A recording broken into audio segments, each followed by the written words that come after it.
Greetings, everyone. Father Seraphim here on the day before our Pentecost weekend. We are creating a short video for everyone to be acquainted with what you'll find when you come back to church. Glory to God. It is such a joy. I cannot wait. I've been wanting to record this video a long time. I'm here socially distanced, so I'm using my own phone with my hand extended, so I apologize for the jumpy camera. Let's just jump into it. When you come into the church, I'm standing here in the narthex. This is the main entrance, of course. Everyone will have to enter and exit through the main entrance here on the Yakima frontage. We will not have lower hall entry, so you won't be able to park in the lower hall parking lot and then come up the stairs as many of you are accustomed to do. This is to prevent multiple points of potential encounter by the health department. So it'll be coming in, and as soon as you come in, you will then find this station. We have CDC signage, we have hand sanitizer, we have masks, we have reusable masks made by Chris-Ann Firth, mentioned in my email, and this station will be manned by both the Welcome Ministry as well as our reopening team. They will be wearing these lanyards, as you can see here, these ones here.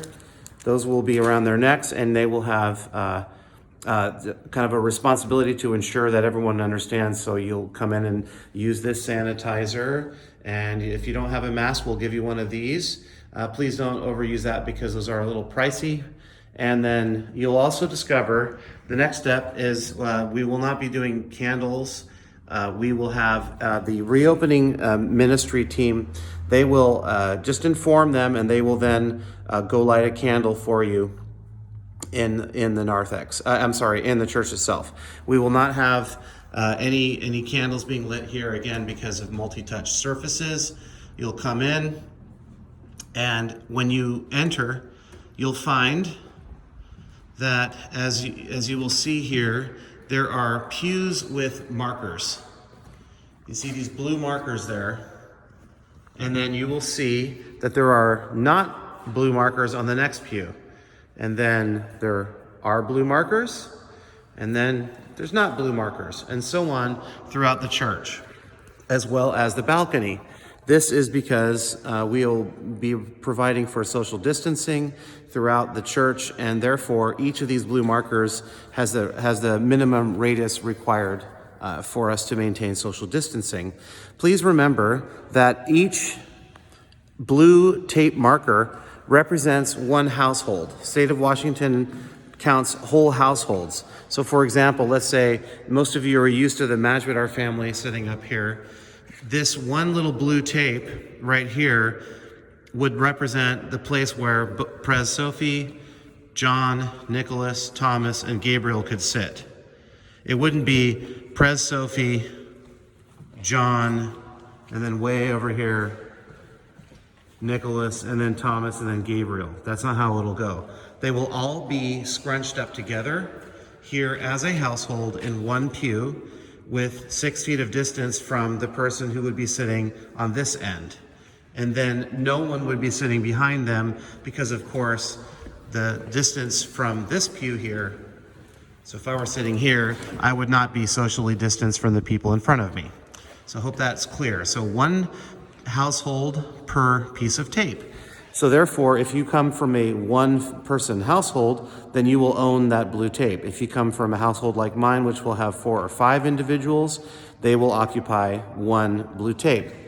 The candle stands will be managed by our reopening team. Simply tell them when you walk in that you would like to light a candle, and then they will do so on your behalf to maintain a single point of touch for these lighting tapers. So you can sort of go to your spot, watch them as they light it, and then say the prayer. The final thing I want to mention in this video is when you are going to be receiving Holy Communion, as I mentioned in the email, you will receive in a unidirectional way at the very end of the Divine Liturgy. we're, of course, used to receiving communion when I say, with the fear of God and faith and love draw near. However, in order to provide a sort of limit the opportunity for people to encounter one another in less than social distancing minimums, we're now going to provide a system by which everyone will receive communion at the very end of a service. So as you can see here, I'll give you an orientation. There's the front of the church. And I'm standing here on the north side of the church. No matter where you're standing, even if you're here on the north side of the church, everyone, just like we do at funerals or we do at the forgiveness ritual, everyone will come around here. If you're right here, so just to orient you, I am now stopping at the main entrance here. There's the front of the church.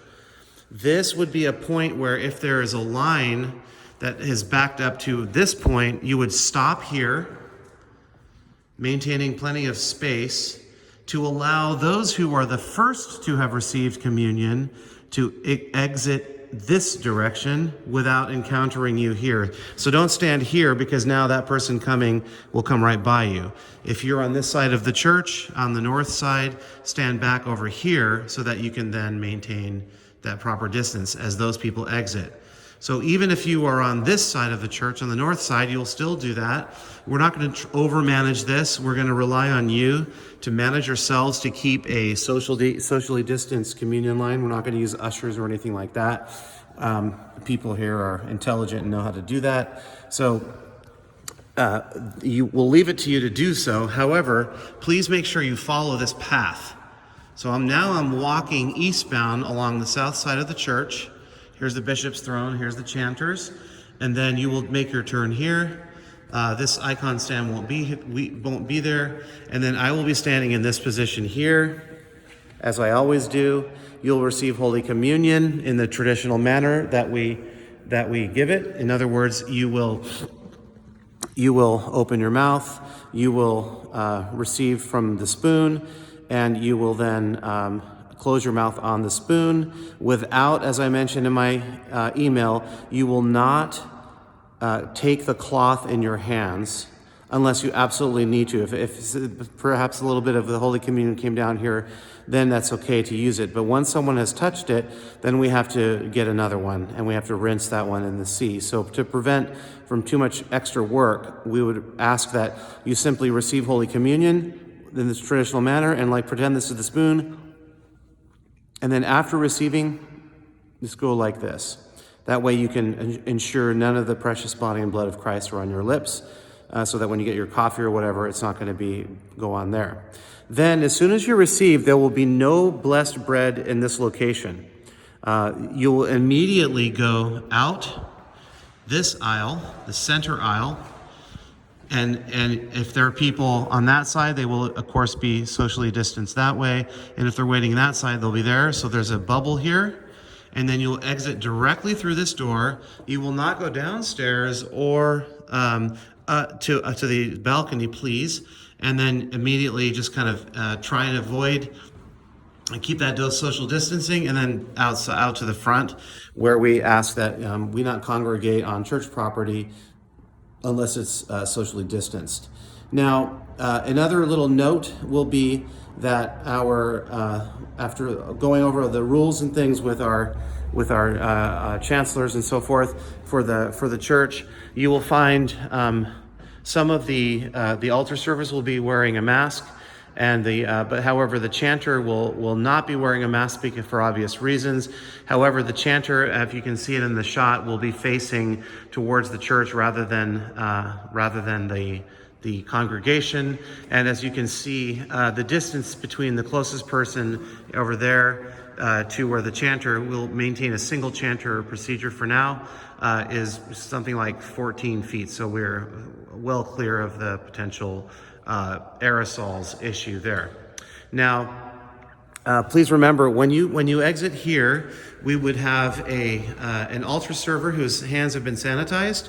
He'll be standing right around in here, and he'll hand you the blessed bread. Just open your palm, and then he'll just place it in your palm without touching your hand, and then you'll continue out. And that's the plan. there's more to know and so forth, but I'll refer you to my email, and we'll ask you that if you have any questions, especially if you have issues with masks or whatever. I know some people are not particularly excited about that. I understand that. Please make sure you are communicating with me. I want to hear what you have to say, and I want to make sure that you feel listened to, and also that we can come up with an alternative plan if you need one. Okay, you guys, looking forward to seeing you. Please make sure you use the sign up system beginning tomorrow morning. I know I said weekday liturgies will not require one, but since tomorrow is our opening, I do ask that you create a sign up reservation on through the method I described in the email. Okay, we'll see you soon.